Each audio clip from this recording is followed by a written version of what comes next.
The next one is the running horizontal mattress suture. So like always, we do our anchor, which is just the simple suture.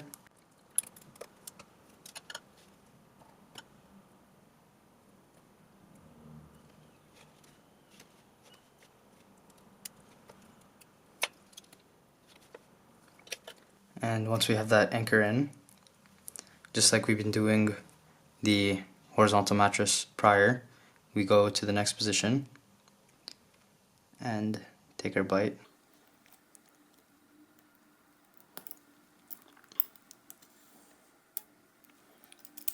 And then reverse our grip and take our bite back to the starting side.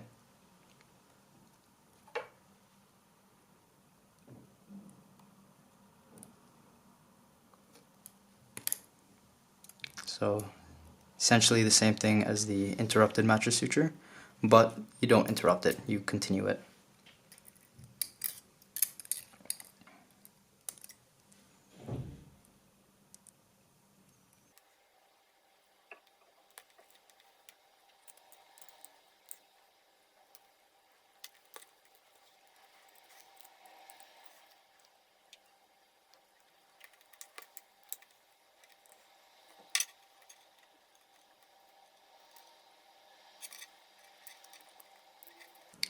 So now we're going to do our Aberdeen knot again.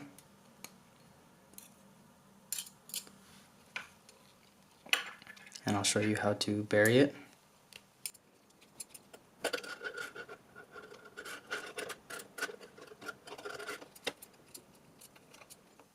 So once again, to review it, 2 fingers through the loop, middle finger grabs the end attached to the needle. It's also wise to hold on to the swange, or the end of the needle that's connected to the thread, so it's not flailing around in your hand.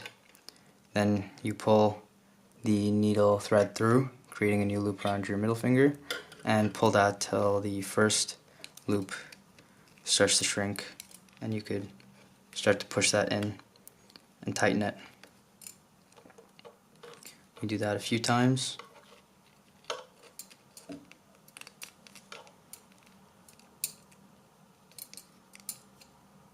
When you're ready to secure it, you grab the needle end and take it through and pull it down all the way. And if we want to bury it, we don't cut it just yet. We re-grab the needle,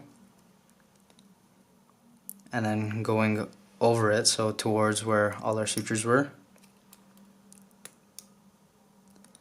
we put a suture going over and under into the skin behind, and just poke it out and pull it through, and watch this. It'll pull it down and kind of bury it. And now from here, we just hold it up and cut as close to the skin as possible, making sure not to cut the flesh.